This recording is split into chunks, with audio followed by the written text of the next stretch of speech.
Yeah, yeah, wouldn't lens. We back with another one for the youths in them. Yeah, young, brilliant minds, future in sight. Got the power to make change, make the world ignite. Let nobody say you can't achieve your dreams are seeds. Someone just watch them grow. But you gotta believe in the youth effect. We're raising up the youth effect. Can't hold us down. The youth effect, we breaking ground, the youth effect. They gonna hear us roar. Educate, we get the key, unlock the potential. A lesson every day, knowledge essential. Standing tall, walking proud, let your voice be heard. Unite together as one, spread the love with every word. The youth effect, we're raising up, the youth effect. Can't hold us down. The youth effect, we breaking ground, the youth effect. They gonna hear us roar. Educate, we get the key, unlock the potential. A lesson every day, knowledge essential. Standing tall, walking proud, let your voice be heard. Unite together as one, spread the love with every word. The youth effect, we're raising up, the youth effect. Can't hold us down. The youth effect, we breaking ground, the youth effect. They gonna hear us roar. Create, initiate, push through, no limits. Go ahead and live it up. Respect, positivity, you on your way. Break down walls, build bridges. Yeah. Break down walls, build bridges. Let nobody tell you that you cannot reach your dreams. Good night, good night, good night, good night. I know you missed me. I missed you too. February was a blast. So allow me to apologize for being absent for February. I took an unexpected trip to go home to spend time with my brothers, who all four of us haven't been together in over 15 years. Family is very, very important to me. And as you can tell, one of the things that I am doing right here now is about family, it's about youth, it's about, you know, building up, building up our children. I'm not going to say the next generation because they're very present with us. Frederick Douglass, remember, said, "It is easier to build strong children than to fix broken men." Okay? And having said that, you're looking at the youth effect. I'm Kathy Robinson Say, and I'm your host. And it's such a pleasure to be here with you tonight. Wherever you're looking at us, whether you're watching from my favorite, whether you're looking at from my Facebook Live, TDN Network platforms on YouTube, TDN Network One on YouTube, and you're looking at us also on Instagram, as well as SBE Radio Canada. And now we have two new platforms where you can be looking at us on. It is GTM Radio and on Chic. Chic, is that it? We'll get it as we go along. Yes, two new platforms. We're expanding. And now you can listen to the Youth Effect on Spotify. Aha. We're growing, we're growing, we're growing. We're helping to do what we say, tell the children and the youth that they can do. Don't keep your wings down. Flap them as high as whatever heavens there are. And tonight we have a great, great program for you, as today is Teen Mental Health Day. And in light of Teen Mental Health Day, we have two awesome people to share with you. Our topic tonight is, who is listening to us? No, not you, the adults. You all have enough people to listen to all of you. This is a youth show, right? Who is listening to us? Who's listening to them? Supporting youth mental health at home and school. So, who is listening to us in the voice of the young people and supporting youth mental health at home and at school? Last week, I was at two different levels of schools. I was at high school as well as some other middle schools. So high school in the US is ninth grade to 12th grade, and middle school is 6th to 8th grade. And there are specific issues that are dealt in the different schools. We also have the primary schools, which from pre-K up to grade 5. Okay? And the common thread throughout all the schools, even all over the world, is children's behavior. and we harp a lot on these children are badly behaved. These children, it comes from the home, it comes from this.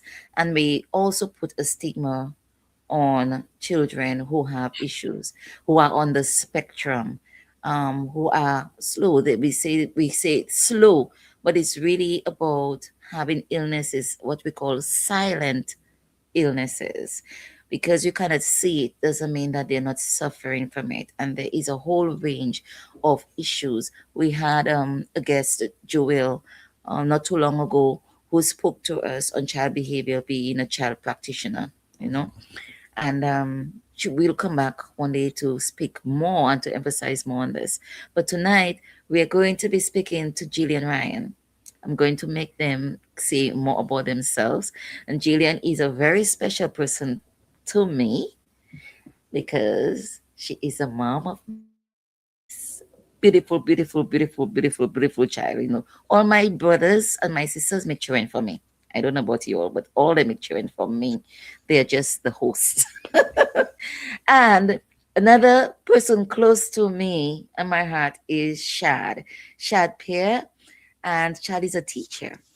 So we're going to get the balance from the school as well as the parent perspective. Apart from the specialists, we're just going to get it plain, raw, and real. So we're going to welcome Jillian and Shad, and we're going to allow Jillian. Hi, Jillian. You can unmute your mic. Hi. Tell us who you are. As you said, I have a 10-year-old daughter who is on the spectrum. I call her the double whammy. So she's on the spectrum and she has ADHD. So spend the last 10 years learning about her and how to navigate her moods and make her feel as normal as she can be. So that's pretty much the gist of it. Okay, Chad, I'm gonna come to you, but I'm gonna ask Jillian a question. Hmm. You want her to feel as normal as she can be. What is normal? Her normal, like she said, she's wired differently. So her normal is her normal, to accept her normal and not feel like she's an outcast or feel like she's different from anybody. Her normal is her normal. I love that. That's why I wanted to stress that because we in general society we have this concept that there is a normal that we are supposed to conform to and that there's a mold. And I believe that is one of the things that create the issue with us being judgmental with people. And Shapiro, it's up to you now. Good evening. What's up to me now, Kathy? Thank you for having me on. What is it? What is up to me exactly? I apologize. Introduce Oh, yourself. uh, I'm Richard Pear. I'm a public school teacher for the past like 20 something years now. Parent, loving father of many, and yeah, I here to speak on the youth effect this evening. I make my intended debut for hopefully I'll be able to stay employed with the DOE. Hopefully, you will be. You're a great teacher if you've been there for so long.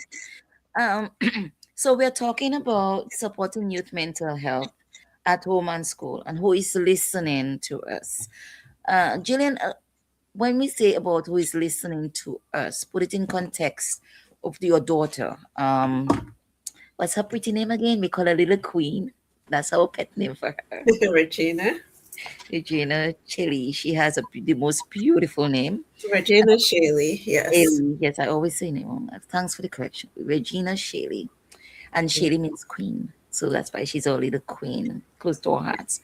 Which should be, or all our children should be. But So, you go on and explain from how the progression when you started observing things with Regina and actions that you took.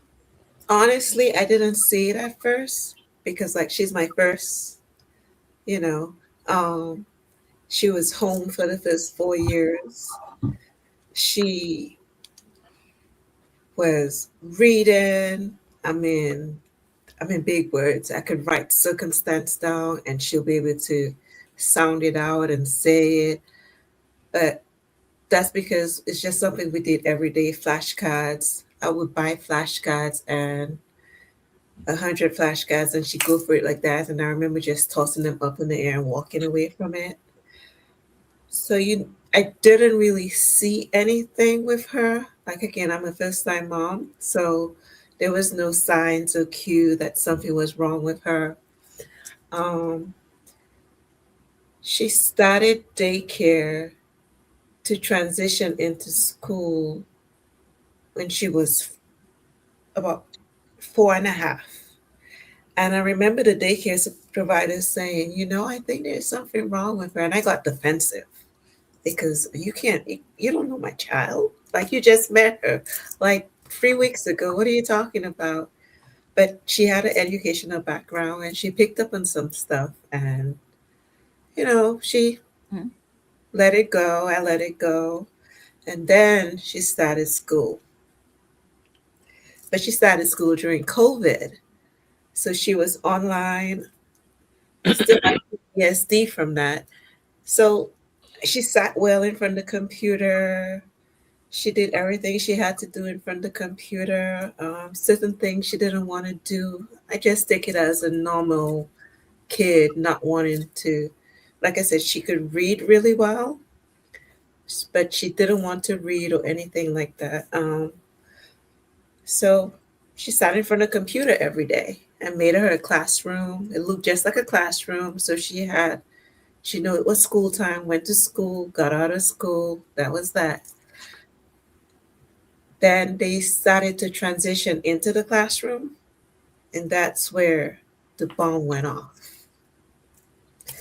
And took her to her doctor. They're like, oh, she give her time to settle down, adjust. So we made it through kindergarten. We went to first grade. And I remember getting calls every day from the school in first grade. And it was exhausting. Like every day my phone was going off. So she started getting tested. Testing took a long time. Her going through the system and then me going private, paying private money to get her tested because the school system takes a while. Mhm. So we went private and we got tested through the school. Um, I think with the school, it was completed by the end, by summertime after first grade, her going into second grade. That's when she got her IEP and everything. That's how long it took. Mhm. And then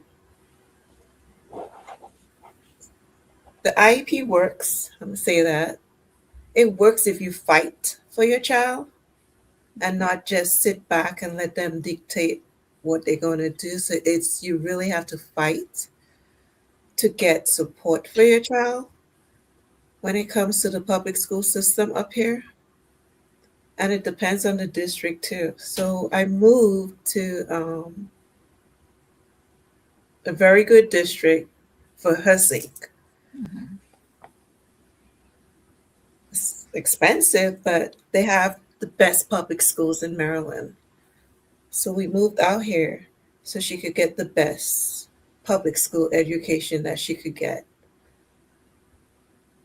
And she's been progressing.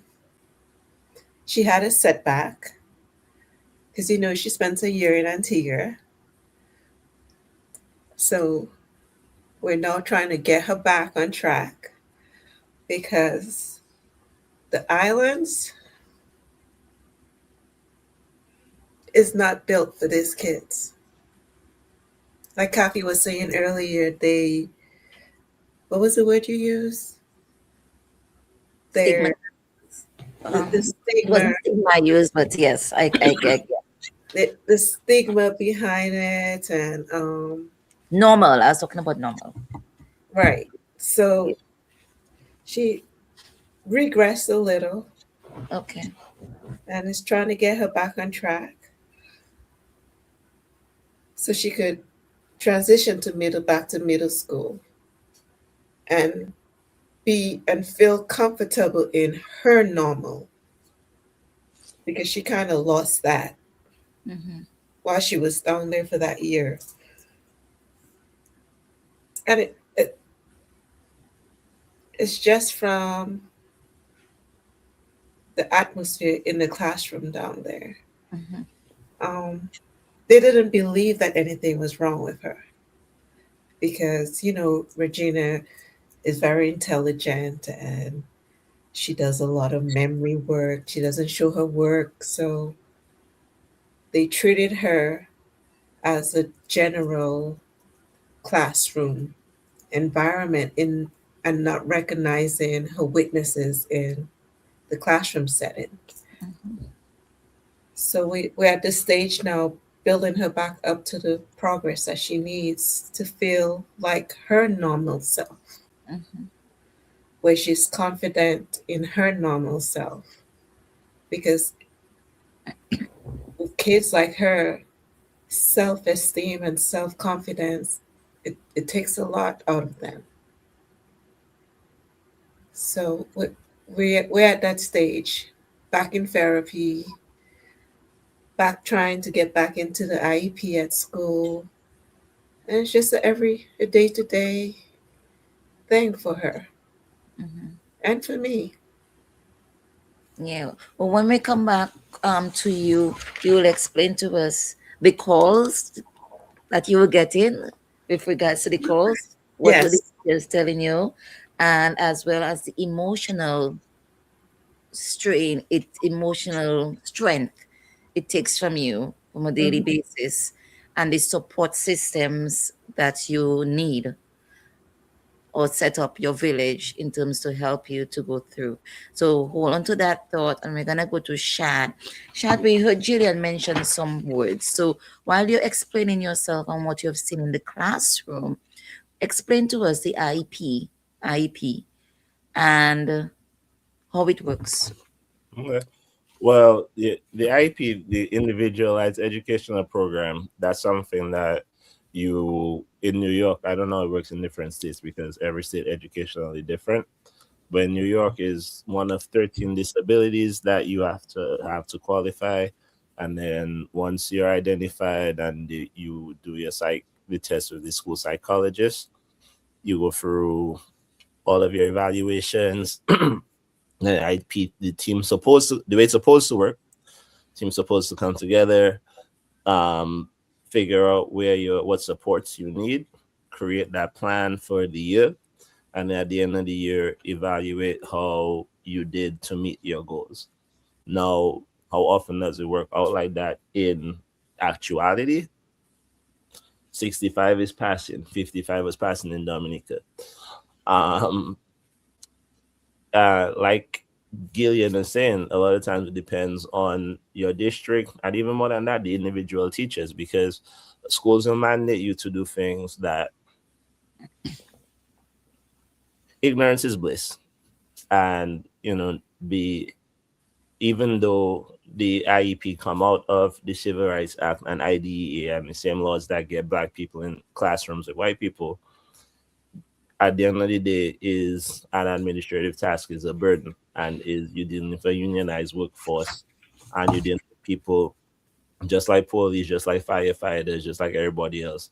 You have a set of rules that they're supposed to follow and enforce, and depend on the leadership, depend on the person in charge of writing the IEP, depend on who in charge of the IEP team, depend on who the school psychologist is, depend on who the parents are, depend on the zip code. Other things go into effect to impact how effective that IEP going to be, and like unfortunately, the kinds of the kinds of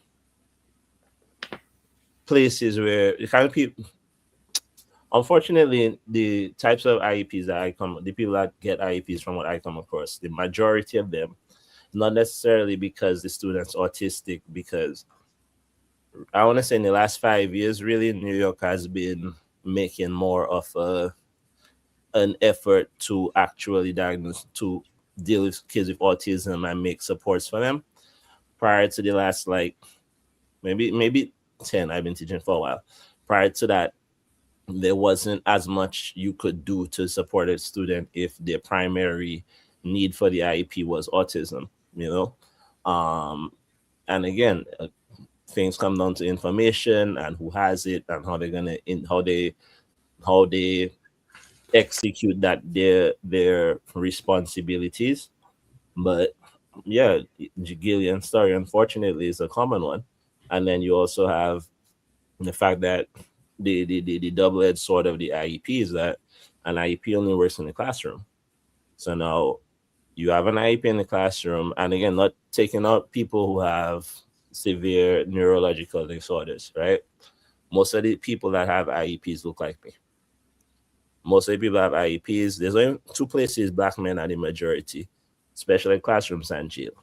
I don't have a reason for that correlation.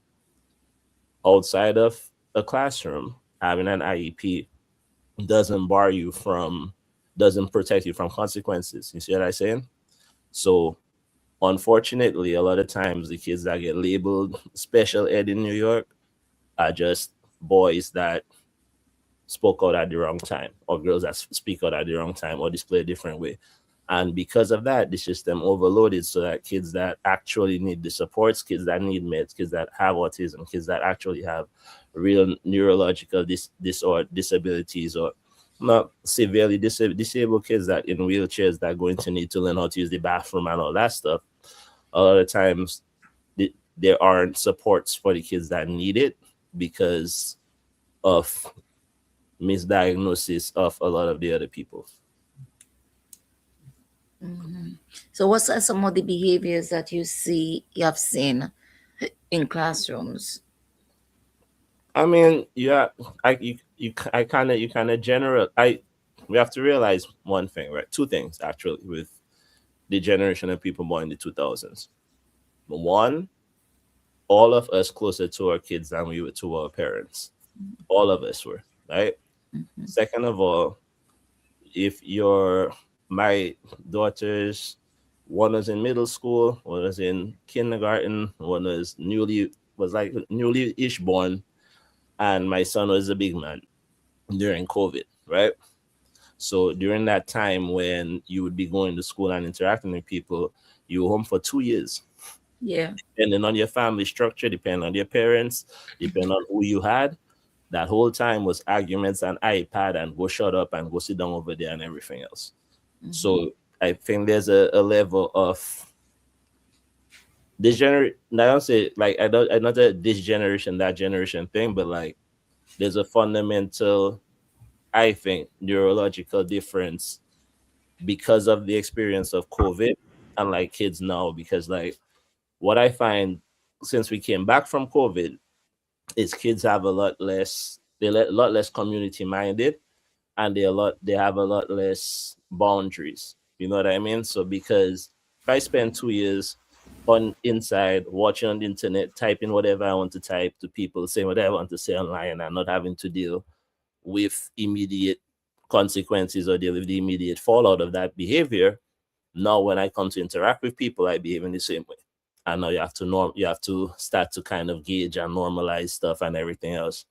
The other thing that I noticed since we came back from COVID is I think that that 2 years of COVID normalized a level of, I'll say, complacency within students, but like most kids don't have the grit in them to push through. A lot of times they just, I just give up, you know? And again, it's us as on us as the adults in the room to figure out how to support the kids out of those moments. Because all of us had all the time. Like I was a bad kid in school. I know what it like to not want to do my work. You know what I mean? But it's then how do you, as the adults in the room, know about the kids, not now internalize all of your trauma and get frustrated and figure out how to support these children you're getting paid to support in the classroom. Okay, thank you. That was quite insightful.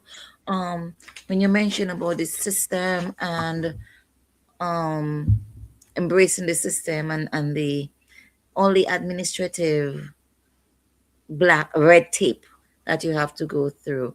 One of the things Jillian mentioned was the at first she got defensive because there was a certain level of deniability, and we see that a lot, especially in our black population, and that also a lot of children are not set up for an IEP because our parents they refuse to give the children that opportunity. I'm going to say give them the opportunity because when they have the individual plan, they have resources available to them. Well, the one thing I will say with that though, I think any parent, and not just, I don't think not just black or white. I think that any parent that you say, hey, something might be wrong with your child neurologically, is going to hit you a certain way, right? Like you're going to personalize it. If anybody tell you something wrong about your kid, especially somebody that don't know your child, it's not like a family member, it's not like somebody you trust, it's somebody that coming from the system. But now again, as a human being, you relaying that information to a family, how do you now get to the point of, hey, what we're trying to do is support them so that when they're older, they'll be able to do it without all the supports, right? So how do you now bring that person that, because again, it's human beings, right? It's still human beings we're dealing with. So how do you get that parent, that family on board with giving that child support? Unfortunately, what I have encountered a lot is, you know, a lot of kids with IEPs in different communities are connected to certain benefits. And sometimes when we try to, because when kids move to meet their goals on their IEPs, you can, really reduce the restrictions, etc. Depending on the families, on the parent, they might choose to hold on to it for different reasons than just educational. You know what I mean? But again, every parent have the right to and should do whatever they feel best works best for their family. But it's a team, and I think that one the unfortunate thing is that because it's public servants, there's no psychological test to become a teacher. You don't have to know how to talk to people to be a psychologist. Sign up, you get your degree, somebody hire you, do it. And whether I know how to speak to people in my community, whether I know how to speak to people that are different from me, whether I know how I speak to people, whether or not I know how to speak to people who come with different values and experiences than me, that is irrelevant to whether or not I sitting down in front of you telling you this and that about your child. You see what I'm saying? Okay, I believe I get. Oh, basically, you're saying that the IEPs deniability from parents is not direct targeted only in a specific group or population. Right. It lies within all parents, regardless of culture, as well as the skills that teachers have are not necessarily, well, we grow into skills. So in the time when you become a teacher, you're not given those level of skills or taught those things. I guess it comes to you over a period of time and through also professional training because teachers have to keep on doing professional development, right? Is and is like any profession, right? Some people say, oh, all this group is bad, all police or firemen, whatever. Like what I'm saying is that yes, you're supposed to have allegedly supposed to have professional development. The things that teaching value on paper is not things that actually impact the family. You see what I'm saying? So Okay. what that'll affect me as a teacher is how many kids pass the test, how many kids sit down in the class paying attention, how many kids that this and this and that. That's what that going to impact my ability to earn my salary, right? Okay. What that actually going to impact my students is whether or not they feel like I care about them, whether or not they worried about disappointing me as the teacher. You know what I mean? Whether or Okay. not they know I know, okay, whoa, right now I'm having a moment, having a bad time right now. Let me go take a walk. I can come back here to go and stress my body tomorrow. Like everybody, you know what I mean? And Okay. because of the age group I working with, like I think it's important because I working with the middle school age group, 6, 7, 8th graders. So that's the age when everybody's the most terrible version of themselves. All of us, right? You're talking about 11 to 14. All of us were terrible at that age. So I wasn't, excuse me. behave yourself. Stop lying. I have all the pictures. but but the thing is, like, you think about the difference between our friends and others of us that went this way and the ones of us that went that way. It's around that time we make our decisions, or at that time we decide whether or not we fully in this life or we fully in that life, or how we want to move. So in trying to impact that time, like, I try to give people space. I try to give the youth space to be themselves and know that Detroit Red grew up to be Malcolm X. You know what I mean? So Mhm. if you judge somebody for how they are as a child and you keep them in that box, you don't give them an opportunity to grow. Just have to give them the space to become the person they can be. Jillian, what's your take on that with regards to the emotional support provided by teachers in the classroom? In my personal experience, I have a perfect example. When she started second grade, she had an IEP in place. First grade was a struggle, but we'll get back to that. Um, After the first 2 weeks, the school called, and I remember my phone ringing. I'm like, oh my God, it's only the second week of school. What could they be calling me for? And it was the principal. Regina's always been in a higher grade for math, so she always have to break off and go to a particular teacher and stuff. So in second grade, she got this math teacher that she broke off with, and there was no issues. And because I'm like, why am I not hearing from this math teacher? Because first grade, every day was something. I'm like, it's week 2. Why am I not hearing from Miss Vini? What is going on? And the day I said I was going to call the school, the principal called me, and she's like, nothing is wrong. Relax. She said, I have an idea. I'm like, okay. She's like, Regina and her math teacher, there are never any issues. What if we move her to her class? I said, done, do it. Because I haven't heard from this teacher at all. And like he was saying, it depends on the teacher. Second grade was Regina's best year in school. That's where she flourished and where she grew and where she learned to, um, Kathy, you taught her how to namaste and how to breathe and how to, she was her best self. And that's because of that one teacher. So she always used to worry about, does my teacher like me? Am I going to disappoint them? What if I get this wrong on the test and my teacher will be upset with me? Mommy will be upset with me. So she carried that burden with her every day at school.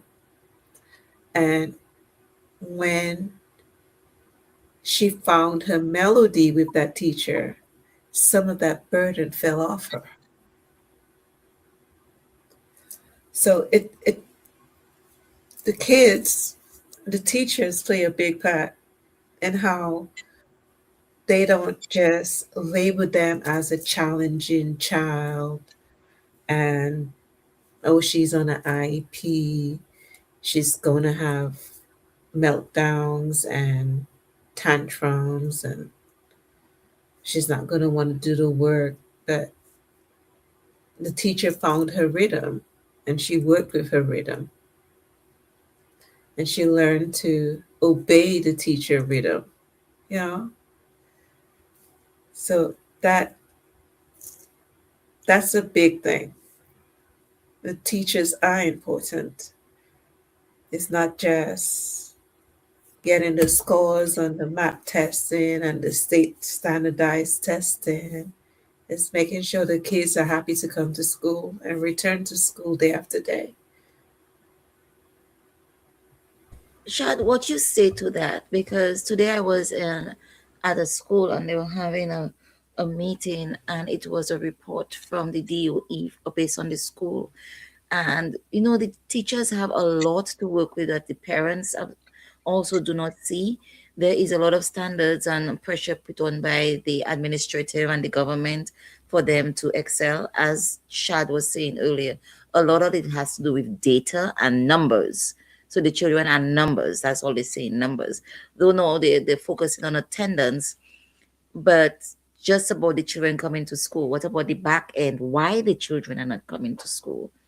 Teachers are expected to do home visits to speak to, to go out of your way to make sure the children come to school. I'm just saying that generally because sometimes we hear you're not going far out. We look at those movies with Sidney Poitier and all those other movies. We see them to serve with love, and these teachers have gone beyond and above for their students. What are the pressures put on a teacher in this space right now in terms of meeting the needs of the children or balancing? Because right now it's three. They have to balance their life, they have to balance themselves as an employee to meet the statistics and the data that needs to be provided for their school to be receive the funding and everything else that they're supposed to receive, as well as to meet the students' needs and the parents' needs. So that is four, because the parents' needs and the students' needs might be different, because a lot of time parents they can only give from what they have or give as much as they know. Does that make any sense? Mhm. Yeah. What is your take on that, in terms of the pressures faced by a teacher? Well, let me say, everything comes down to, at the end of the day, what we choose to do with our life and how we choose to earn a living, right? That's what we were public servants. So you can work within, if you can work in a school and do things in a certain way to not necessarily service the families you're working with in front of you. You can choose to do things a different way, speak out everything else. I think that schools have, especially since I would say the Blasio really, they have been given a lot of funds. We have attendance officers, we have all kinds of money school have for those things.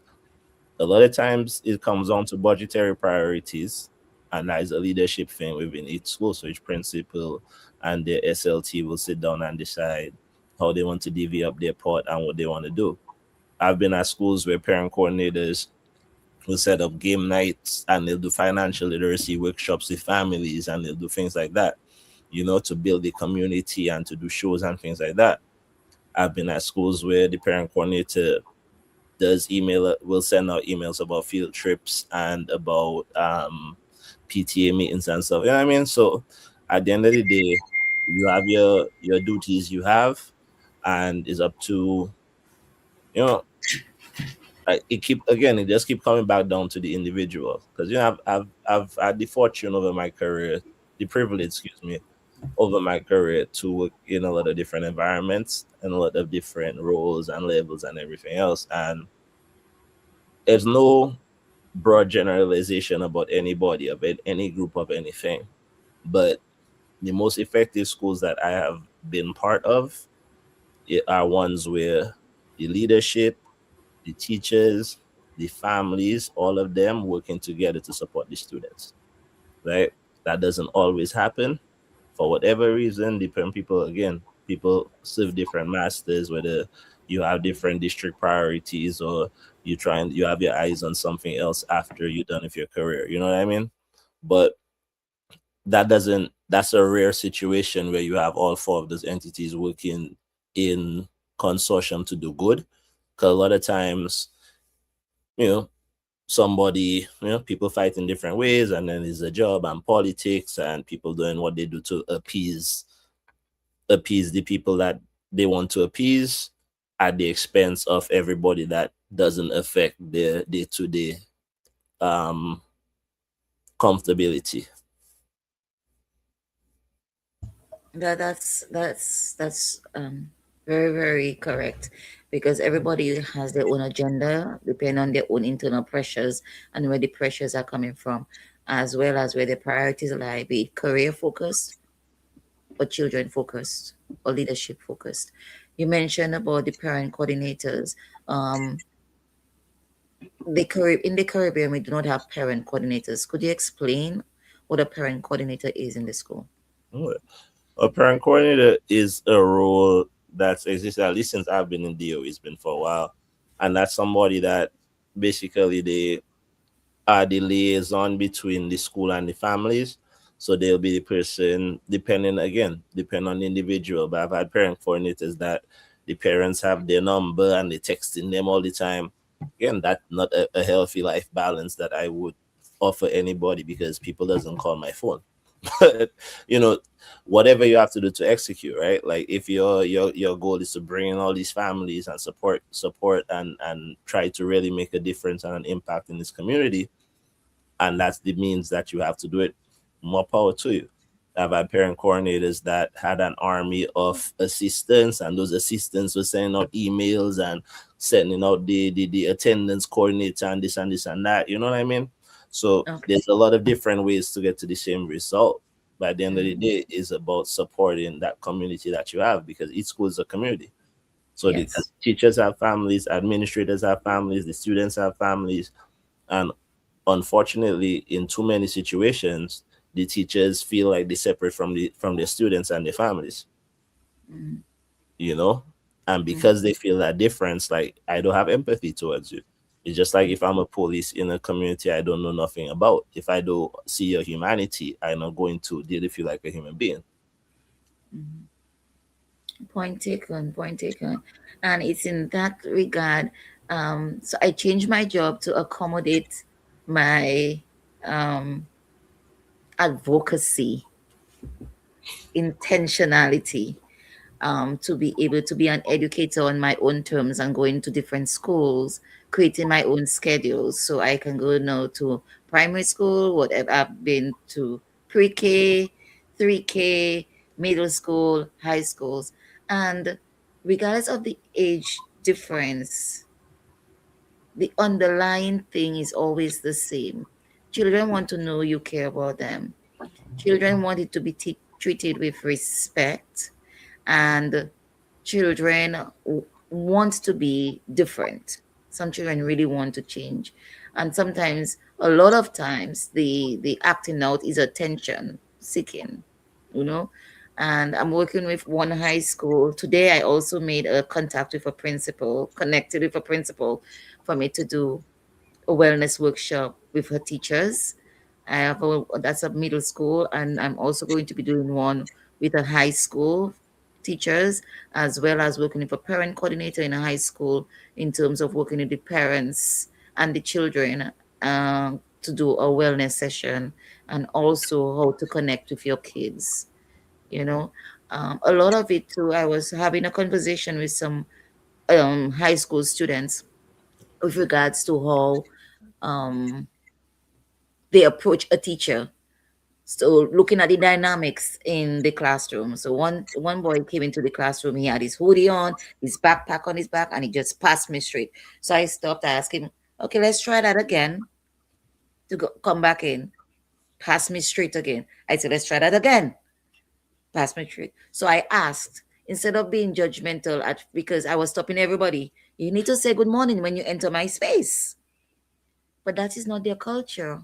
So I had to understand I cannot be forcing them to be telling me good morning if that's not their culture. They're not used to that, you know. So though every time after they saw me, they said good morning, Miss Robinson.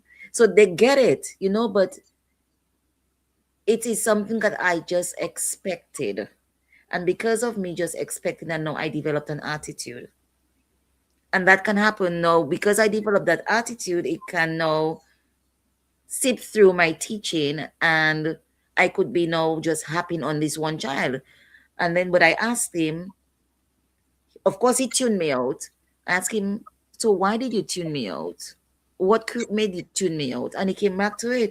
Ask him, what did you do wrong? He said, I don't know what I did wrong. You just stopped me and you kept on telling me, let's try that again. I don't know what I did. So a lot of times it's because we make assumptions that the children are supposed to know something, but we have to understand too there are cultural differences and which we call cultural bias as well.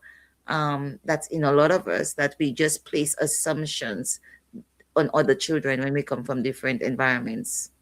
Gillian, have you experienced that with Regina? Oh, and my brother reminded me, it's Regina that means queen, and Cherry means heaven. So he's the queen of heaven. Excuse me. All Yeah. right, I'm corrected. So, Gillian, what's your take on this? In the expectations that have been placed on Regina throughout her. You spoke. You mentioned earlier in the Caribbean or in the islands, they just assumed they expect because she could do those things. They just assumed they made assumptions and made expectations that she could be in a normal class and that she was okay. You're muted. Sorry.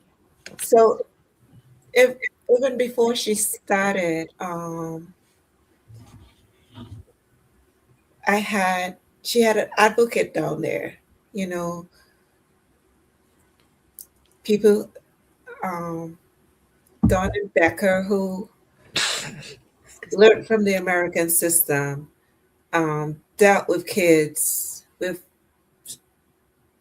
I don't want to say kids who are wired differently. Mm-hmm. Well said. So I'm on FaceTime and they're there with the principal, the teacher. He already have Regina's thick IEP pack, so he know what her needs at, what to expect. His explaining that to them. We prep the class for her, and we're talking a class of 13, 12 students. It's not a lot. Um, and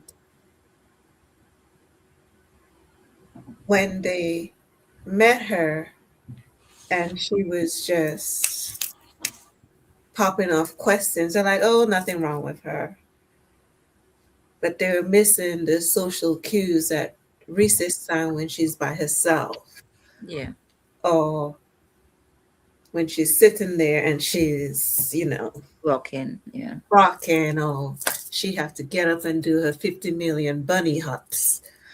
Or if a butterfly fly past the window, her attention is now on that butterfly. And they just think, oh, she's just distracted, she's this.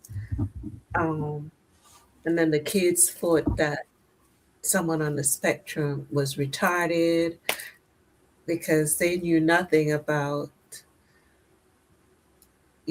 kids on the spectrum. Um,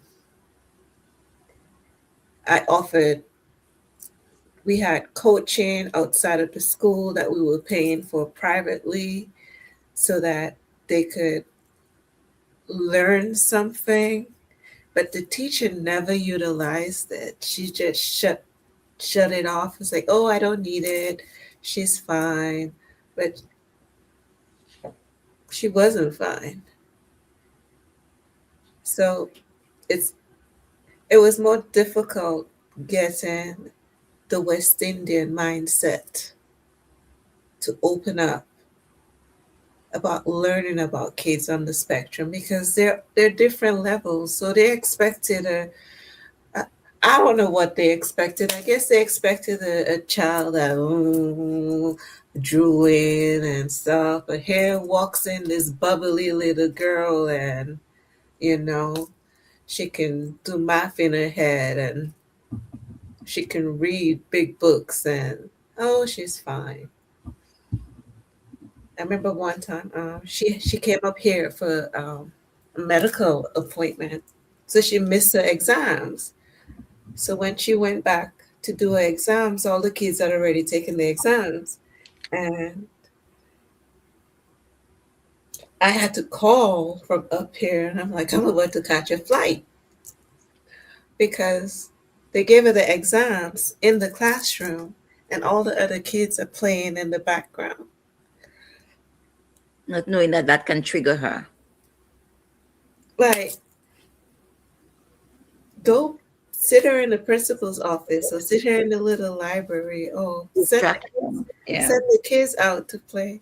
Mhm. So, you know, 2 seconds, done, done. Then when she got her report card, it crushed her Mhm. because this is a straight A student who got her Yeah. first report card from being down there, and it was all. I don't even think the girl got a C. It was all F's, Yeah. and that crushed her self-esteem Mhm. really, really bad. So it, I don't know how to classify the Caribbean culture. I think my words are not appropriate for this podcast, but they have to let go of the stigmatism. Mhm. Um, But it's her knowledge. I think too, we're not open enough to accept the changes and the different illnesses in children. We're still a bit not berating the Caribbean culture or anything, but mindset yes. is not there. It's they're not willing to break and learn.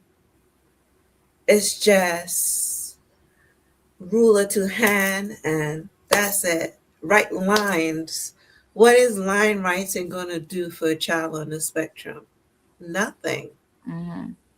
Nothing. There needs to be more awareness and coaching and things like that, and actually bring it into the classroom, not only for They the have to, teachers to understand, but for yes, the other students to to understand. understand. Because there is a lot of bullying based on the children who stand out, you But know.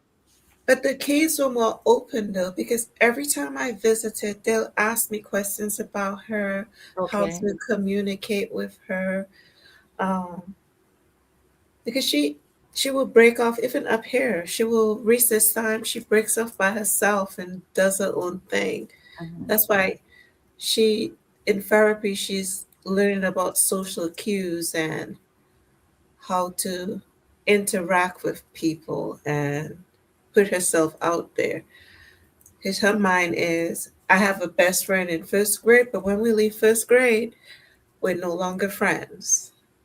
That's how her mind is. Mhm. So she's learning about social cues and how to grow that. But I learned that the kids were more open to learning than the teachers were. Is another thing. Shad, what's your take on that? And then in terms of Jillian is quite an involved parent. There are some parents and teachers who just blame a child. There is not that level of involvement. I'm not also criticizing parents because in the environment and society we live, some parents have two, three jobs. Or as well as they do not know better how to deal with the child. The child is just ostracized as being a troubled child, a troublesome child, kind of behave themselves. Even in the classroom, they'd say, you need to sit still. You need to sit still. When you finish speak, Shad, I will come back for us to talk about the system in Finland, which is excellent, an excellent world global program, as opposed to the kind of system that we have in children supposed to be sitting still behind a desk for how many hours? 6 hours, 7 hours, 6 hours a day. Yeah, and not be able to make any movement. Stop talking. So they haven't got to speak, they haven't got to move, they have to sit like a gentleman, fit in, you know. Tell us about that, where you get with that. Well, I think part of the challenge for those of us coming from the Caribbean is when we were coming up, our teachers were preparing us for the world. Like we're coming up in a time where as black people, once we leave Dominica and we go England or we go States, like if you step out of line, they might shoot you. That was the big fear. Everybody was afraid, right? So it was like a very much a fear-based approach back then. And we try. And unfortunately, I don't have kids that have been there recently. But I can also imagine, I think that the other end of the peculiar time we're at right now is people trying to figure out the balance between accountability um and just letting people do whatever, right? Because like there is a value, because yes, at the end of the day, school was created to make industrial workers, not to create leaders, right? Because all of the rich people and the schools that they sending their kids to, they're project based. They have a different way of learning. We know they're set up differently than the public school system. However, there is a benefit to having the discipline, to showing up somewhere and doing something when you don't want to do, and finishing something to your best of your ability and everything else, right? Now, is it up to the teachers and the school now to create lessons that are engaging? So now, instead of sitting down and talking for 20, 30 minutes, you have a time where you talk, the kids get to work, and you know what I mean? You keep a flow, you keep them engaged, you keep them coming back. Because at the end of the day, like, uh, most people will forget, all of us, even from time, will forget what we do in class, we forget everything else, but remember the teacher, remember how we feel. You'll always remember that teacher, that boy. I remember when that teacher, good and bad, because I had a teacher, your auntie, that decided because I was my father's favorite child, she used to beat me every day in school, every day for no reason. Really talk. And look, she laughing at me. They put me in no trouble. Because we had toy days. We had toy day. They used to give toy day in prep. Very short story. So you toy day in prep. I go school with my toy. This woman take my toy and beat me. I say, yo, it's toy day. What you doing? I go home. I say, she never apologize. Oh, it's too troublesome. All I do is just get blows in that woman class. I swap in Chico State. But I still like to say that is at the end of the day, like as the adult in the room, right? As a teacher, but a lot of times I say we, the general teacher sense, that's a lot of time. A lot of times that's people's first chance to have power. And when you have power, that comes with abuse of power, especially if you don't know how to deal with people. Like I think that in my experience, the best indicator of a good teacher is if somebody's a people person. Like if you can walk into a room and you can realize, yo, something up with I don't go and go super hard right now. I can do this. Oh, something, you know what I mean? Adjust. Oh, this person, okay, I need to, and be what that person need in the moment. You don't have to be everybody friend. You don't have to understand and love everybody. Sometimes get outside and go sit down and talk to the dean because none of you go and listen to, right? You have to, and that's the mindset you have to have. That's why I say it is the administrators, is the teachers, is the parents, is the students, is a family, is a community that have to come together. Because if you know as a teacher try to be all of that, you will fail. You cannot be all of that. Somebody have to be the, hey, you was wrong there, but you just you get your beating. You know what I mean? Somebody have to be the mommy, somebody have to be the daddy, somebody have to be the bad guy, somebody have to be the good guy. Because at the end of the day, it's child development. All of us kind of sit down and just keep getting beaten every day. All of us kind of sit down and keep getting praised every day. You need a balance, and you cannot have a school system that's set up and hinging on just getting kids through and getting them to the end. Kathy, your audio messing up. Can you hear me now? Yes. I am glad that you mentioned about identifying the need of the child in the moment, because that is so important. Thank you, Sari. She said the very good point, Shad, with Thank you, regards to Sally. that. Yeah, and it is quite important to be able to identify what that child needs in that moment. Do they need a quiet whisper? One of the things I do when I'm speaking to children, I go down to their level. I bend down by the desk and I speak privately. I am very intentional about not calling out a child in the entire classroom. I ignore the behavior at the particular moment. I speak to the class and I walk around to the child and I speak quietly to them. And on one of the conversations I was having with the high school students, that they need also to respect the teachers in doing the very same thing, because the high schoolers and some middle schoolers, they want to show off. Their hormones are so they talk back to the teachers and they want to have this thing going. Let me tell you something. I can be your mother. I'm not gonna talk back to you. I'm not doing that. Is what I ask you to do is not a negotiation. But if I see they're going on, I go to them and I'm like, is there something wrong? Is there something you want to tell me? If you want to tell me something, we're not doing it like this. You can call me, you can come up to me, and you can ask me a question. You can share something quietly with me. It's because, and it has to be respect on both ends, regardless of the age of the child. A child is a person, and a person have rights. And a lot of times we as adults believe that I am the adult, so I'm right. And we tend not to be able to say I'm sorry or to apologize to a child when we're wrong. But that also teaches, because children live what they learn, you know. Um, I have to remember to say you're watching the Youth Effect on TDN Network. And wherever you are, thank you so much for being with us. We know your nights are precious, especially a Monday night. So we really, really thank you for being here. We thank Jillian and Shad so much for accepting to be on our program. I believe this is an extremely, extremely serious thing that we need to have the conversation, an ongoing conversation with regards to teacher burnout, teachers being taught social and emotional development within themselves, cultural bias, as well how to take off this our own personal biases in terms of dealing with children across the board. Gillian, what is your take on the schooling methodologies for children on the autistic spectrum as well as ADHD?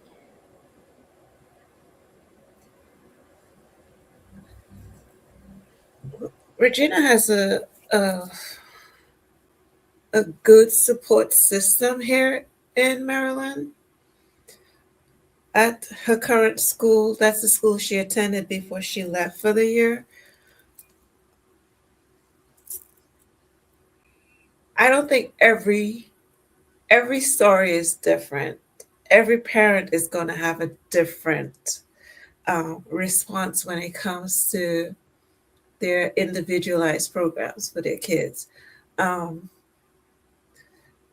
when I first said you have to fight for your child, you have to fight for your child, like fight, because like Shad said, you have a group of people. Um, I remember a few the group you start off with is not the same group you're going to end with. So when they swap up the school psychologist or the speech therapist, so this person or that person, or the boss, the head, and they decide, oh, she's progressing so well, we're going to pull this. No, you're not. So parents have to be involved. It's a lot. Uh, like I said, I have all her stocks, everything, every bad report, every behavior thing they send home every day. I keep them. I will go back to them. You know, so the success is not just what the school system is doing for the child, but how the parents are involved. Um, Shad said something about learning to read cues. That's not just a teacher thing, that's a leadership thing. You know, as parents, we are leaders, as a teacher, as whatever in the work setting.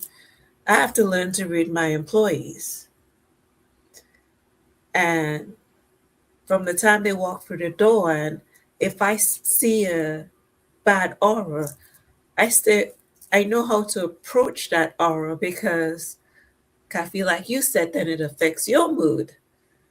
And then you get in a funk and you take the funk out. So some parents just send the kids to school and let the teachers deal with it. And they don't get the results that they want because there's no follow through at home.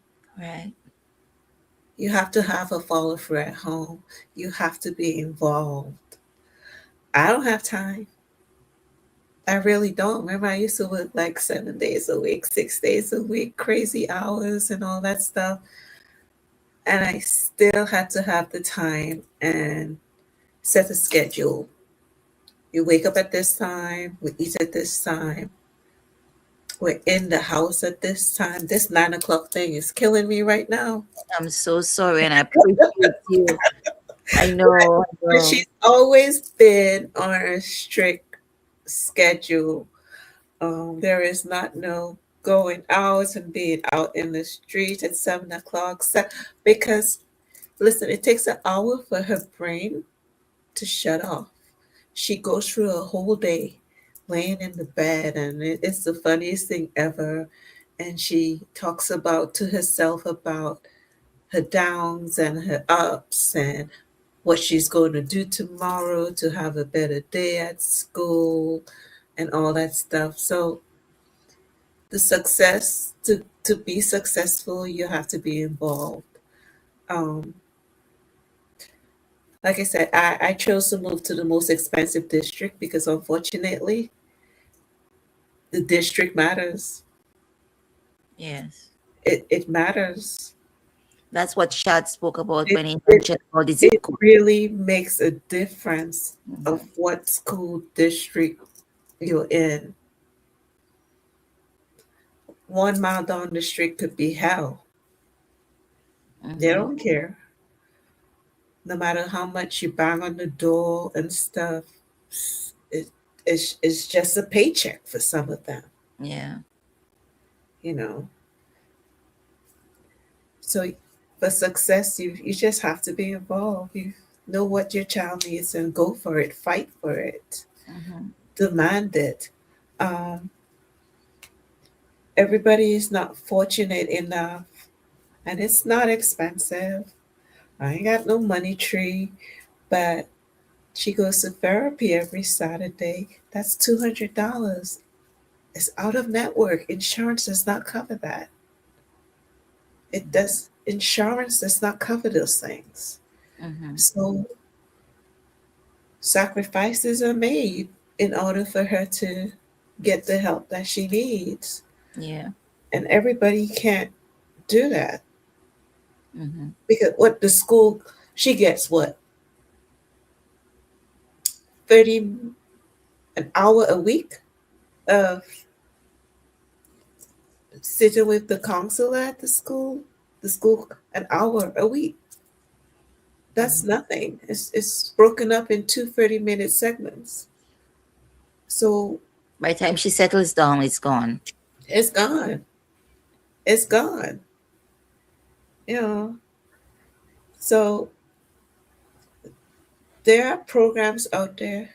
Uh, you have to dig for it and find Mhm. it and fill out a bunch of paperwork. But there are programs out there. There are groups out there you can join. Um, like during the summertime, they have social groups at the playgrounds and stuff where parents can meet and help each other and get advice from each other, find things that the kids like to do to help them decompress. Like I put her in swimming, and she says she's the new Mrs. Phelps. Yeah, it depends. One district is different from one school, from the teacher to the parent to the child. None is the same. Shad, how do you deal with that as a teacher in terms of developing a relationship with the parents?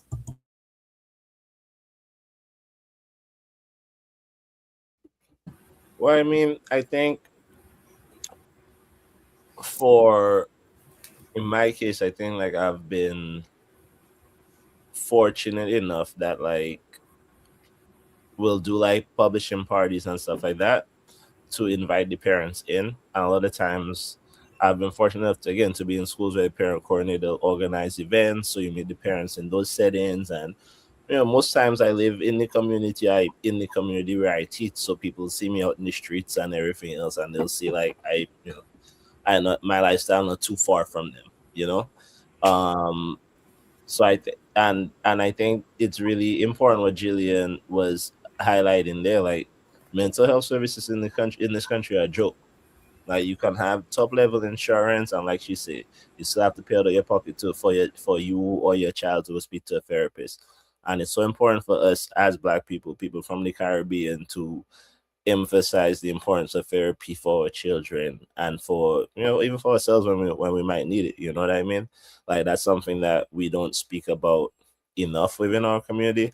But it's an unfortunate system where now, if I genuinely, maybe I'm public housing or my income low, I'm really low income, I cannot afford $400 a month to put my child in individual therapy. So now my child have the school therapy. I can do an outside program, and that's, again, if I super involved and I have all the information, I could get an outside program. Outside program is based on income, so cool. They'll see my kid, and now my kid will have all these groups and all this everything else, but no, that's still me having to call policies. That's still me having to find the number. That's still me having to find the time out of me dealing with whatever I dealing with, whether it's other kids, whether it is another job, whether it is, you know what I mean? And unfortunately, you don't have no requirements to become a parent except for chemistry and biology. So because of that, like, not every child will have a parent that can advocate for them the way that Gillian will advocate for them. Not every child will have a parent that will seek out the knowledge, or fall into a school where they will equip the parents with the knowledge that they need to be able to to advocate for their children appropriately. So it's the world we're living in, and it is evolving. And like, I think that you know ultimately, like, you build a relationship with it. The school community has to have its relationships. And if the school community has a relationship and you have these events with the parents, and yeah, you can reach out to parents, you'll call and do all of those things, but like, most times I prefer to have a positive interaction with you first.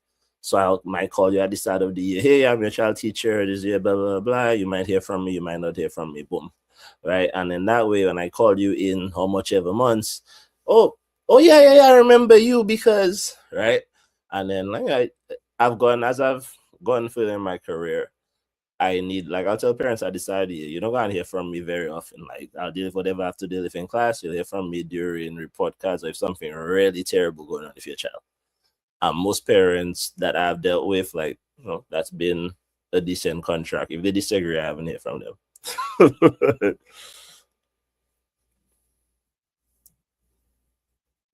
Yeah, that's really interesting in regards to the involvement of the parents. And that's not only, okay, we have high school is next level. That's from Sari. Thank you, Sari. But yes, building relationships with them is key.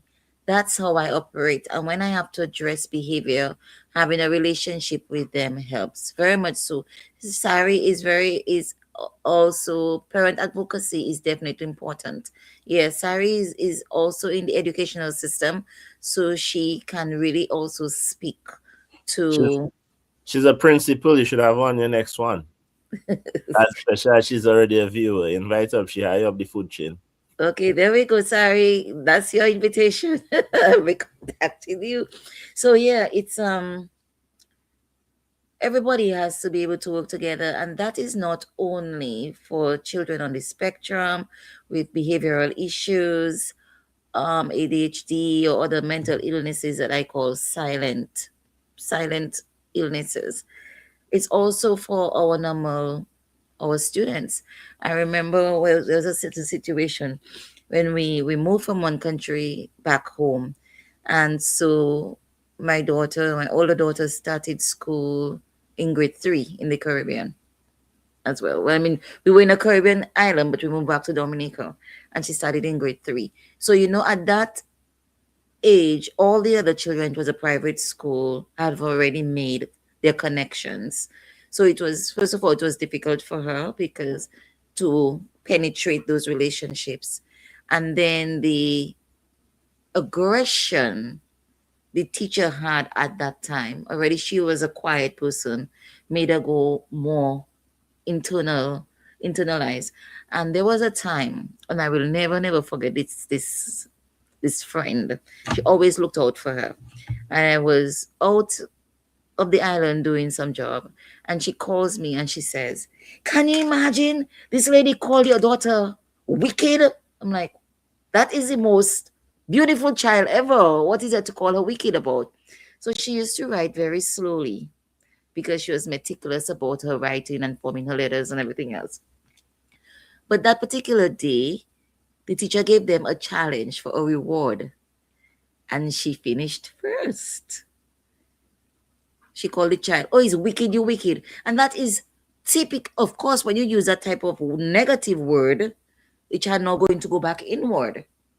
Well, she had it with me. I made the long distance call. She had it with me because, as Shad rightly said, teachers make a big impression. I'll never forget Miss Hill. Never forget Miss Hill, grade 7. And the fortunate thing, she taught by both my children. Yeah, I thinking I failed common entrance because this invigilator take my paper away from me and all kind of stuff. Miss Hill walked up ministry steps. When a teacher goes out of their way, oh, and I got a 9 scholarship. But besides that, teachers make a big impression on children's lives, especially when they do not have that support at home. One person makes a difference in a child's life. How did you make a difference today, Shad? I woke up and then I shaved and I brushed my teeth. That was it? You asked me how I made a change. I changed my hair on my face and the plaque on my teeth and my breath. So that means you don't normally do that every day then. No, you asked me how I changed today. I said, how did you make a difference today? Yes, that's what made a difference today. How did you make a difference in a child's life today? Okay, thank you. Well, today actually, we're gonna hold on to that thought. Hold on to that thought, and we're going to break for ads. And remember, you're looking at the youth effect. Stay with us. We will be right back.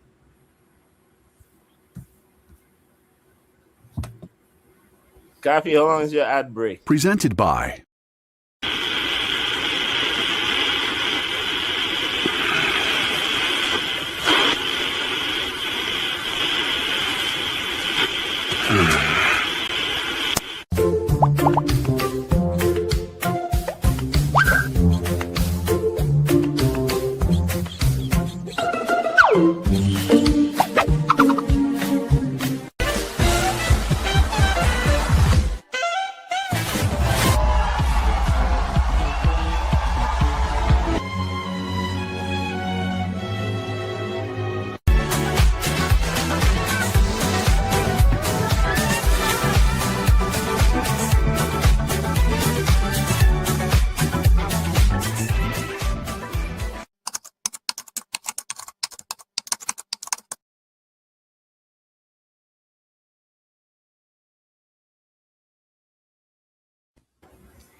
Hi, and we're back. Thank you for staying with us. You're looking at the youth effect. Tonight we have very interesting and supportive guests with us in the parent of Jillian Ryan, who has her daughter who is on the spectrum as well as exhibiting ADHD symptoms. And we have teacher Shad Pear, who has been a teacher and in the field for quite a number of years. And here we are getting to understand both ends, at least two ends of the rope in terms of balancing the mental health of children, both on the school side as on the teacher's side in the classroom and at the home. And we need to emphasize that this is not only for children on the spectrum, or all parents are encouraged to be personally involved in the development and in the educational development of their children. But Shad, do you remember what the question was? No, I do not. I was engrossed in your ads from your sponsors. So I was very Ah, tunedinradio.com. okay. All right. Well, I was asking what difference did you make with your students today? Oh, that's saying well. Today we did an event at my school. We have these organizations that we're working with. So today a chef came from this organization, Grow NYC. And what they do, they come with fresh fruits and herbs and stuff, and they come and they do a cooking lesson with the kids. So we show them how we they're cutting up what they make today there. Some apple thing with I forgot to say them with like the Indian seed is very good. Some apple thing, some salad that did not come out nice at all. And then they make some potato thing that we gonna bring out tomorrow. He there for the week, but so like we have that going on. And yeah, I have a whole like hydroponics garden in my school I dealing with this year there. I dealing with some high level stuff. But yeah, today there we have a chef come this week coming in. They have a chef doing fresh cooking with vegans recipes with the kids. Nice. This the school I was in today to have a hydroponics farm. Yeah. It's quite interesting because I like those programs because technical programs, and that is something we have to go back to in the Caribbean too, because not all children are academically inclined, and that also is a push away from sitting down in the books. You know what I saw today when some children were doing testing? You know, some children at grade level cannot read because they use the AI. And one of the questions was going to come back with the, how does technology impact children with these special needs and challenges? Because the one of the students was quietly putting on his volume, and I'm hearing say, "Why am I hearing the computer?" And then I realized he was making it read out the questions for him. Mm-hmm. You know, so when children show irritability or laughing out or stuff like that, is something. Jillian, what's my niece doing in the background? She hasn't gone to bed yet. No, she's looking for her bonnet. She has maybe 6 bonnets, but she only used one. So I had to buy it in multiple colors of red. She only Okay, uses a red bonnet. Only okay. it has to be red. That's my girl. That's my color. That's just another thing. My Red. girl. Yeah, and then she sticks to that.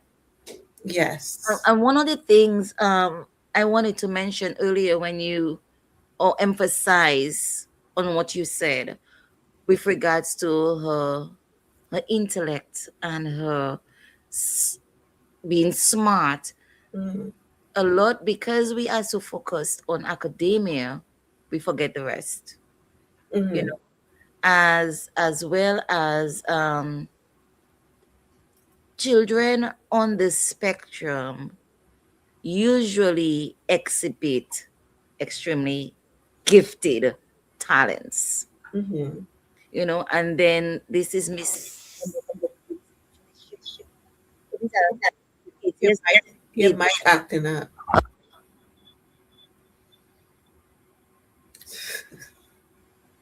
Nope. extremely gifted kids. Yep. That's the fourth try.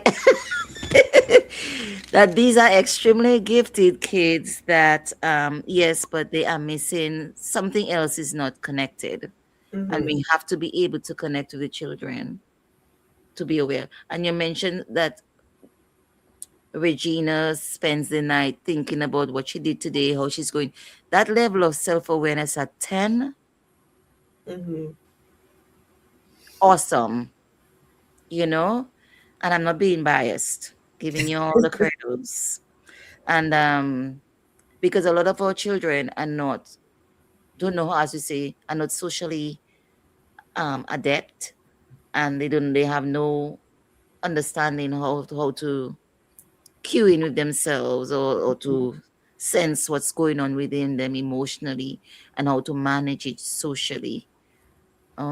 Shadow, what as a teacher, what is the level of connection within the teaching staff and the general staff within you recommend to help teachers reach a higher level in the classroom? Um, I think you have to, at the end of the day, people of all levels need to have a certain level of accountability of yourself, right? And what I have found tends to happen is people that are friends with teachers are people that doesn't hold teachers accountable. So, for instance, if I have a bunch of teacher friends and I might be a good teacher, I might do my thing, whatever, I might watch my friend making yelling behind the same kid that autistic that I know the kid just need to do picking up on the cue, but I'm not gonna tell my friend they're wrong. I can say that if my friend, oh yeah, Regina was so wrong. Yeah, she's so rude. Da, da, da, da. Well, you know what I mean? Like, so unfortunately, because and I think that's a human trait, right? Like not all of us are able to hold our friends accountable or our family members accountable. But I think that the best ways I think schools work is where you have mutual respect between professionals and then they allow each other to do their thing. So like I have co-taught in classes before. So ICT is where you have the two teachers in the classroom. I've been the general ed in that and the special ed in that. Sometimes because co-teaching is like a relationship and not everybody can do relationships, you will I will be dealing with a kid in a certain way, and now because the teacher in the front of the room, whatever, they're not getting the response they want. Now it's a oh no, leave that kid up. Hey, what is your problem? I got them calm. No, you triggering the child again, because unfortunately, you have to remember, like most teachers were nerds. You know what I mean? Most teachers didn't were not, and I say that respectfully. I say most teachers did not spend their time in high school around popular people and didn't spend their time knowing how to deal with people and knowing how to interact in a way and have people listen to them without authority, right? So now if the only thing that get people to listen to me is my authority and you questioning my authority, now all of a sudden my identity you challenging, right? And in my big age, now I have to prove something to you as a child, right? When we were younger, that's what it always was, right? Whatever it is, you shall always run your things in class. At least that's my experience as what they always call me troublesome. That's my label from small, right? Look, she giggling. From small. Why am I troublesome? Because I say the truth. Right?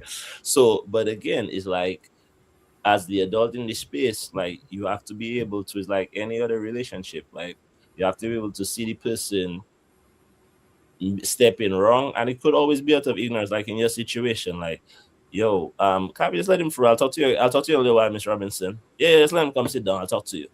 You know what I mean? And then you now have to have the respect for me to not see that as me disrespecting your authority. And now us go speak outside and not to argue in front of the kids.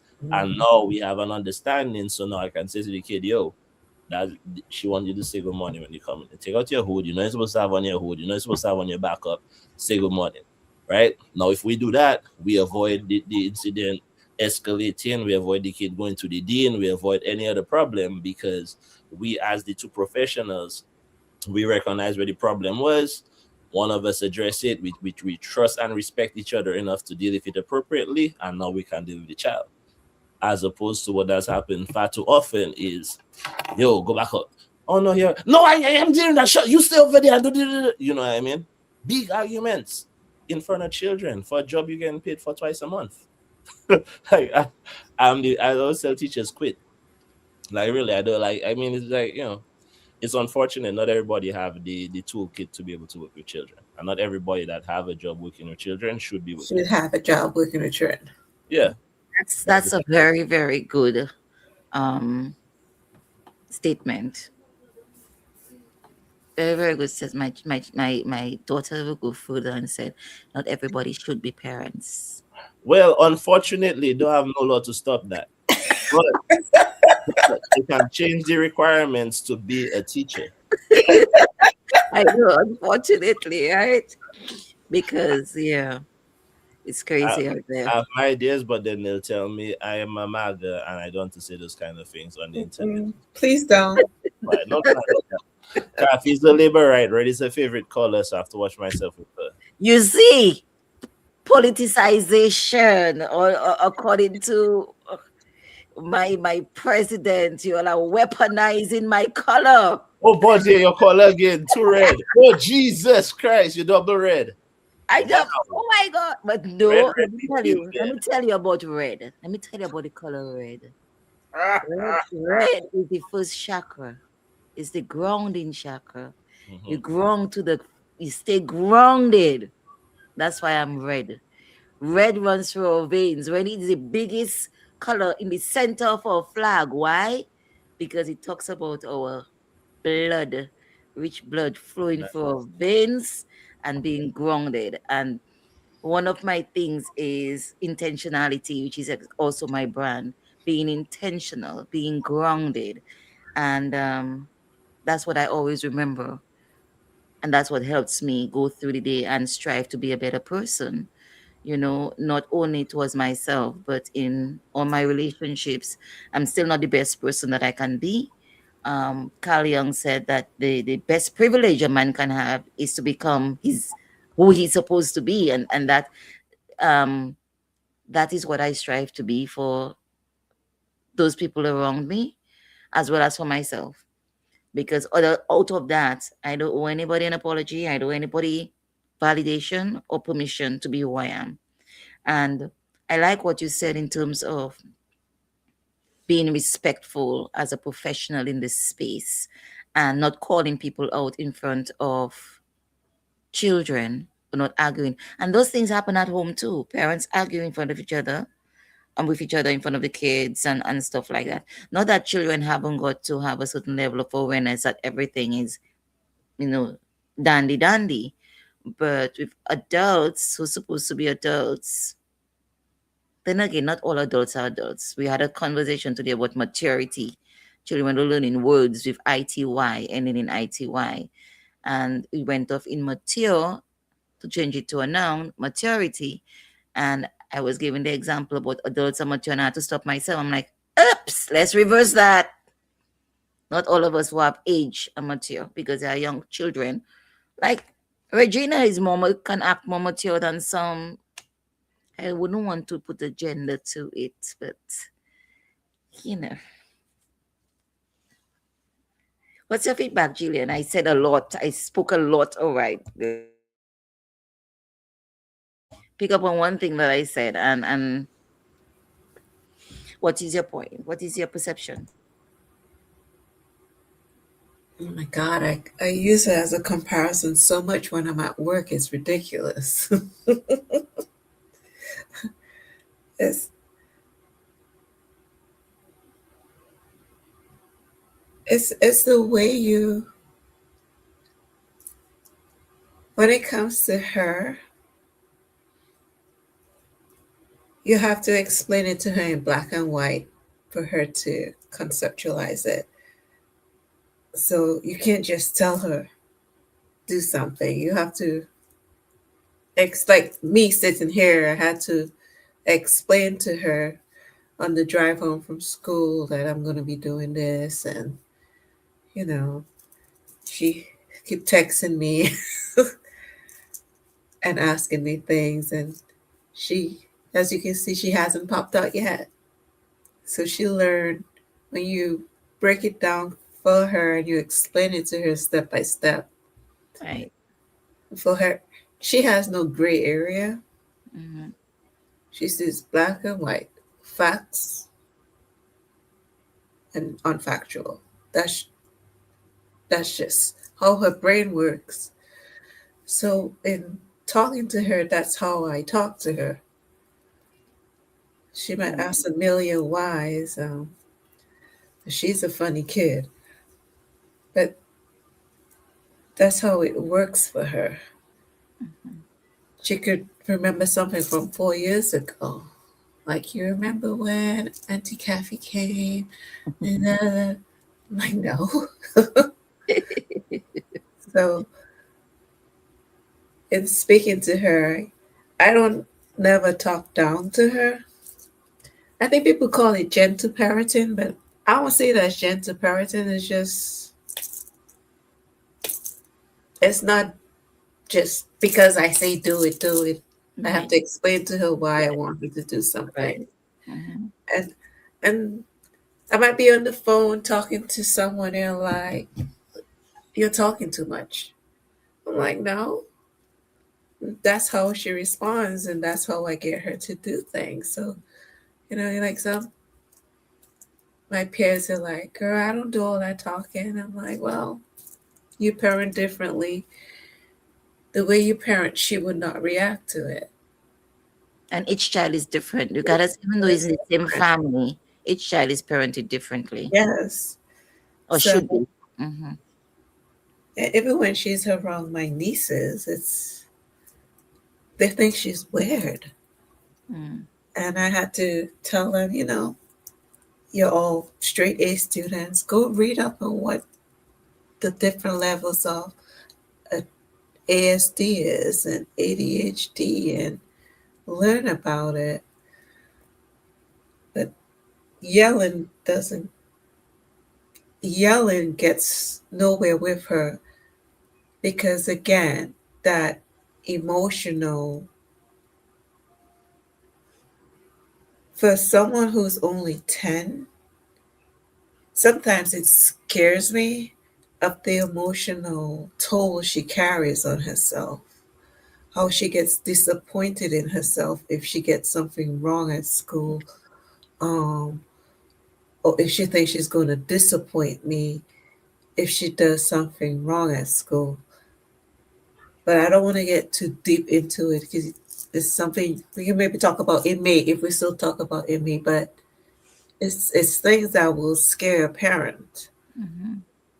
That's why her being in therapy is very important to me because I might not catch all the cues of how she's feeling. Mm-hmm. So I'm very intentional with my words when I address her, when I talk to her. Um, if she had a bad day at school, how can we make it better tomorrow? Even with her aide at school, Mm-hmm. she's a Miss Robinson. That's a school mama. At pickup, she would tell me, "Oh, we had a wasn't bad, but," and she will come in the car like, "Gigi, how was your day?" She'd be like, "Oh, it could be better, mom, but I had some challenges." So I have to watch how I speak to her to not make her feel worse than she already feels because she beats herself up. Okay. And that's just at 10. At 10, it started before 10. I remember the first time I'm like, where are you learning this? Who said that to you? Because coffee is just the two of us, right? I'm Mm-hmm. like, where did you learn that? Why would you say that? And it's just the way her brain is wired. Mm-hmm. So I have to be very careful with how I address anything that she think is negative. Mm-hmm. I have to find a way to spin it Yeah. so she can see the wrong, understand the wrong, but know that she isn't the wrong, Yes. if that makes sense. That makes a lot of sense. Shad, what's your take on that as well as um we're at the end when you how time goes when you're having fun. Um, so we're at the 9:38 mark. So I'm going to ask you, how do you respond to what Jillian shared, as well as give us a summation of things that you would like to share to our listening audience? I mean, first of all, I just want to say, like, this is an important conversation. This is an amazing conversation to be part of. I think it's an important one. And I think you onto something important, Kathy, something impactful that you could be doing. As far as Jillian, I think like let everybody, there's no parenting handbook. None of us didn't have to take a test. None of us have a license. None of us didn't have to reapply for a license. None of us didn't have to write our name on the paper to become a parent. All of us trying to figure out how to do what's best for our kids. And like ultimately is we try to do the best, and what every individual going to turn out how the individual going to turn out. You know what I mean? Um I know, if I say I have my kids big and small. So I was my oldest. I started off with the old school hash parenting, beating all that crap, all that shit there. Ultimately, you realize that not effective, and I end up doing a lot more talking, probably because they are girls too, but I am doing a lot more talking and convincing with my daughters and them than with my son. And then, like, you realize different ways and you see how kids, like one of my daughters, she'll beat herself up. So I don't need to jump on her. I'm another child that will not beat herself up. So I have to remind her of all the shit that, you know what I mean? So you try to pour into each of your children, like you said, what they need, and each child is going to be different. And then, like, the thing that the last part that resonated with what you were sharing before, Kathy, is like all of us going to get older, right? Everybody have to age. All of us have to get older. Most of all, you're going to die at some point, right?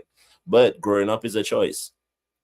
You have to choose it. Growing up is an active decision. You have to decide, you know what? I have a child. Let me sacrifice this and that so I can make my life better for that child. Or I don't want to sacrifice, so let me hold off on having kids. Man, you know what I mean? Like, we have to, as people, like, as we keep getting older and we hit these different milestones, like, even if that's how they raise our kids for 100,000 years, maybe that'll work, right? Maybe all the beatings we were getting when we were those age, if they would have talked to us, we would have made different decisions, or we would have turned out, you know what I mean? So at the end of the day, as our understanding of development changes, the way we raise our children will necessarily change as well. And I just, I pray for all of us all of us have kids, all of us have parents, all of us have nieces, nephews. Hopefully we'll continue our lineages, right? I just pray that all of our children will become fully functioning adults and will live to bury all of us. And just give us, before I go to ask Jillian for her last closing comments, what three things would you share with your teacher community? Me, I don't like to talk to teachers. Now, Kathy, you know that. Okay, you're not talking to them, but based on what you shared Okay. today with regards to the topic, when we're talking about Yeah.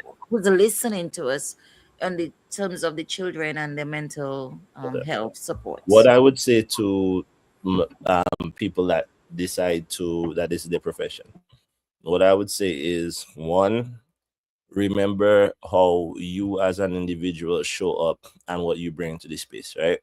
So yes, I'm the teacher, I'm the authority figure, but I'm also a black man. So that going to affect a kid that have a black father or do have a black father differently than a kid than if I was a black woman, or if I was a white woman, or if I was, you know what I'm saying? And I'm from Dominica, I'm not from America. That going to affect kids in a different way. So you have to be aware of what you bring into the space.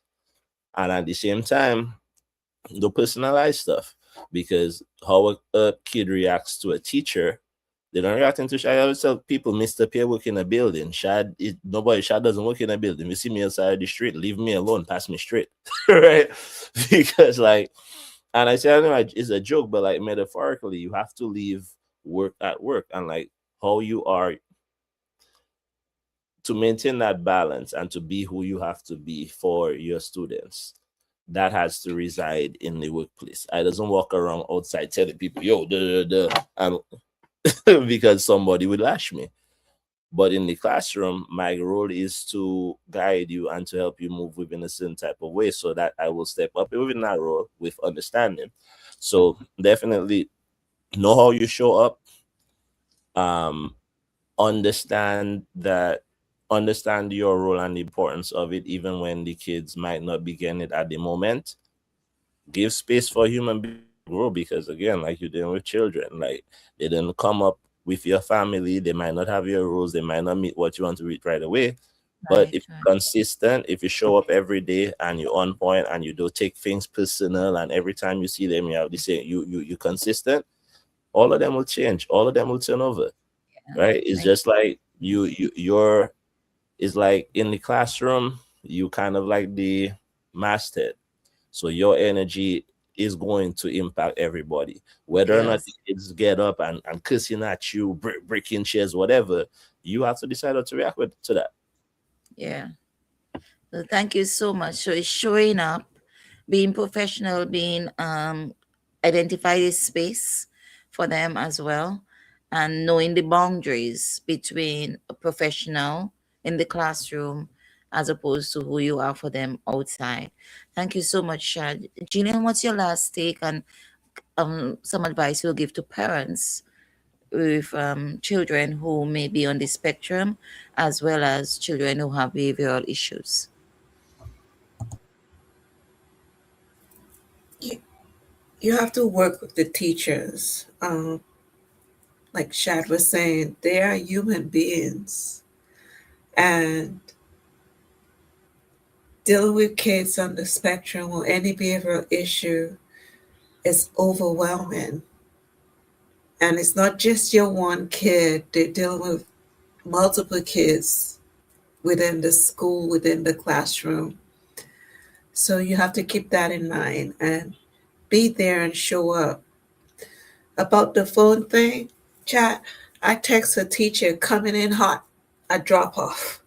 So so they know what mood she coming in, and like she's just coming in hot, so they can prepare themselves for her. And that way no one is hit with a shock of what to expect. Be present in your kid's life. You may not be able to do all the field trips or activities, but show up. Show up, even though it's for one lunch period. Show up for that kid so they could feel, you know, that you're there for them.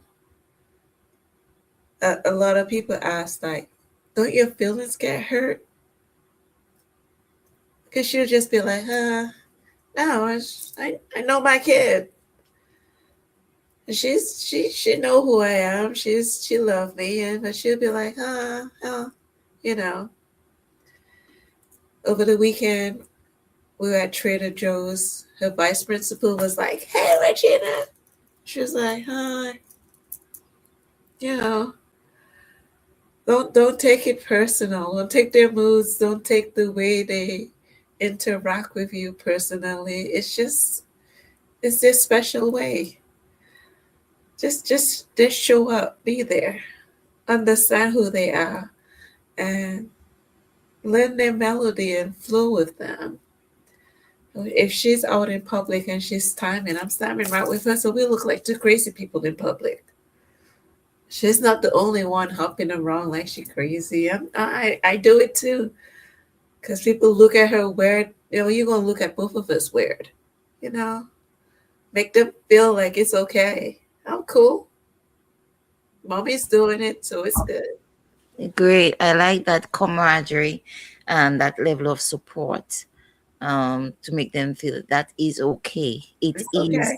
okay. You are okay Hmm. being who you are. And I believe that is the message that we want to give out to all our kids. You are okay being who you are. You just have some issues that we have to work with, you know? And when we get to that level with parents, so that they don't go into a level of denial in terms of helping them um, and being there for them, as well as providing a supportive environment for the parents as well, we'll get to a better place. Am I being idealistic? Maybe, but I believe we can get there one child at a time. I mean, Happy, I'm I'm a walking billboard. It gets a lot sometimes. Mhm. It it will tear you down emotionally, physically, mentally. When I say I'm exhausted, people think like, well, you were off all weekend. Mhm. But it's the mental and emotional exhaustion drains you more than physical exhaustion. So it's okay for parents to feel tapped out. She was in Antigua for a year. I Mhm. was tapped out. Mhm. And I saw that I needed a break in order for me not to break, Right. you know. Even if she had a little, she regressed a little, but she also gained so much. Mhm. She learned culture. Yes. The girl came back with some culture. Okay. Yes. Eating fish heads and all that. Yeah. So it was, so we have to recognize when us as parents, when we need A break. a gusa, Yeah, and then we have to when we need to step back. step back. And I'm glad that you mentioned she learned culture, because as well, cultural identity is so important. Hmm. It's so important, and education is not only about academics. Yes. So on that note, I want to say thank you again so much. And Jillian, a break coming up. I might just show up at your home, because it's about that time. So yeah, we have to schedule something, right? Yeah. And Shad, happy birthday to the young lady tomorrow. And yeah. And love all around. In all of this is about providing a support and being a village there for each other. And as Shad mentioned, about respect to each other and supporting each other. On this note, I'm going to say thank you to all our guests, um, who was there for us today. Sari, thank you so much. Shad hinted at something, hint, hint. you know, so I'm gonna tell you thank you already for accepting the invitation. Maybe for next season or whenever, but you're gonna be on my list, because this is an ongoing conversation we need to have about the educational system and the benefits of the children in the system. So thank you again. You've been looking at the Youth Effect. I'm Kathy Robinson Sayan. I'm saying good night. It's Monday. It's the beginning of a new month. I wish you all that you wish yourself, and to be intentional each moment as to what you do with yourself, your self-awareness, and your interactions with the world around you. Remember to step back, as Gillian said, always step back, because you cannot pour into others if you have an empty cup. So step back, do some self-reflection, and do your USA.